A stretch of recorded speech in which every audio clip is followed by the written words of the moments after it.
Segundo livro dos Reis de Israel. Capítulo 4.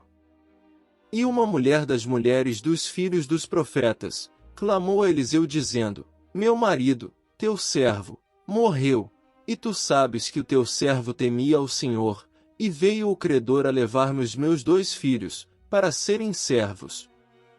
E Eliseu lhe disse: Que te hei de eu fazer? Declara-me que é o que tens em casa. E ela disse: Tua serva não tem nada em casa, senão uma botija de azeite.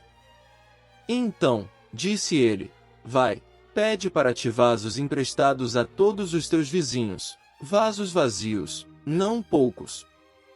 Então, entra, e fecha a porta sobre ti e sobre teus filhos, e deita o azeite em todos aqueles vasos, e põe à parte o que estiver cheio. Partiu, pois, dele e fechou a porta sobre si e sobre seus filhos, e eles lhe traziam os vasos, e ela os enchia. E sucedeu que, cheios que foram os vasos, disse a seu filho: Traze-me ainda um vaso. Porém ele lhe disse: Não há mais vaso nenhum.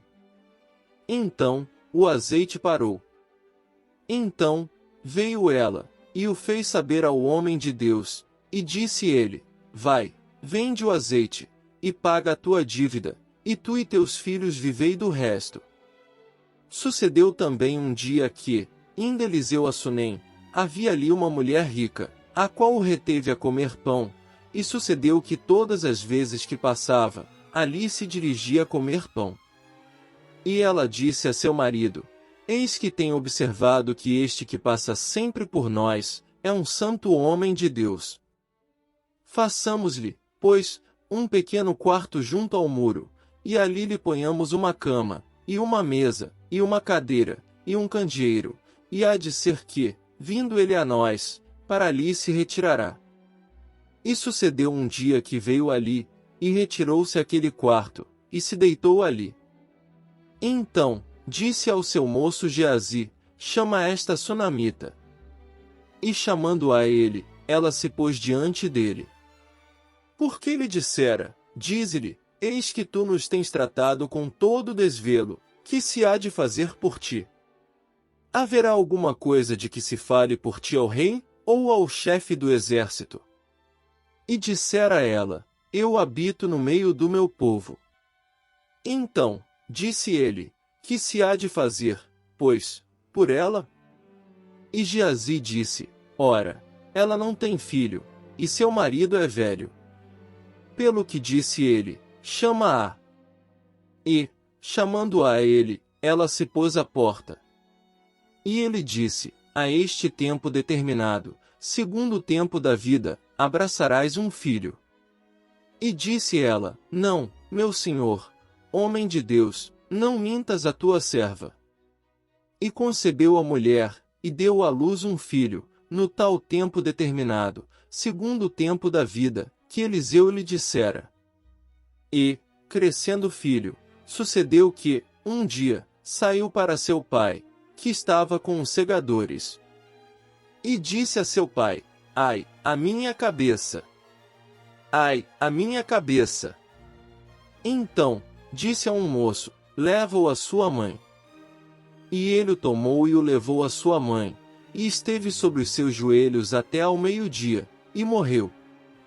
E subiu ela, e o deitou sobre a cama do homem de Deus, e fechou sobre ele a porta, e saiu. E chamou a seu marido e disse: Manda-me já um dos moços, e uma das jumentas, para que eu corra ao homem de Deus e volte. E disse ele: Por que vais a ele hoje? Não é lua nova nem sábado. E ela disse: Tudo vai bem. Então, albardou a jumenta, e disse ao seu moço: Guia, e anda, e não te detenhas no caminhar, senão quando eu to disser.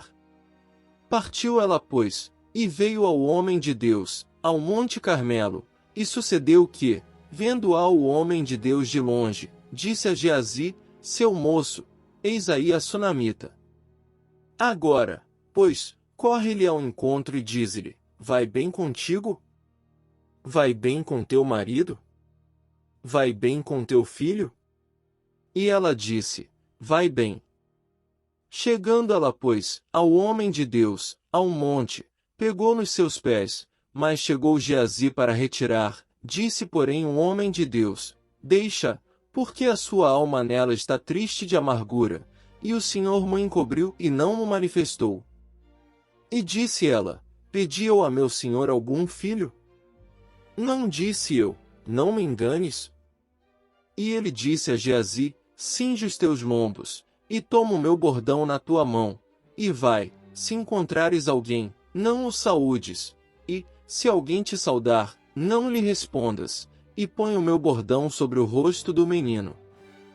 Porém disse a mãe do menino: Vive o Senhor, e vive a tua alma, que não te hei de deixar. Então, ele se levantou, e a seguiu. E Geazi passou adiante deles, e pôs o bordão sobre o rosto do menino, porém não havia nele voz nem sentido, e voltou a encontrar-se com ele, e lhe trouxe aviso, dizendo: Não despertou o menino. E, chegando Eliseu àquela casa, eis que o menino jazia morto sobre a sua cama. Então, entrou ele, e fechou a porta sobre eles ambos, e orou ao Senhor. E subiu, e deitou-se sobre o menino, e, pondo a sua boca sobre a boca dele, e os seus olhos sobre os olhos dele, e as suas mãos sobre as mãos dele, se estendeu sobre ele, e a carne do menino aqueceu.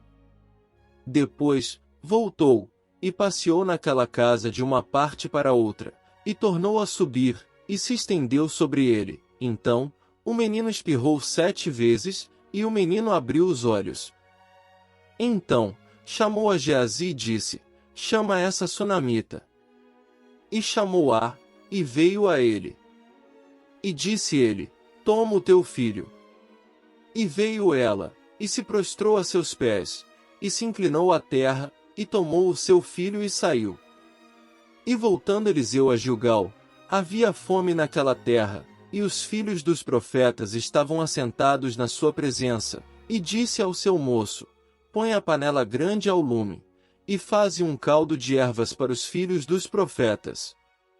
Então, um saiu ao campo a apanhar ervas, e achou uma parra brava, e colheu dela sua capa cheia de coloquíntidas, e veio e as cortou na panela do caldo, porque as não conheciam. Assim, tiraram de comer para os homens.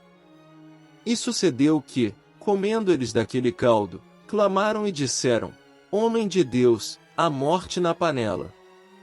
Não puderam comer. Porém ele disse: Trazei, pois, farinha. E deitou-a na panela e disse: Tirai de comer para o povo.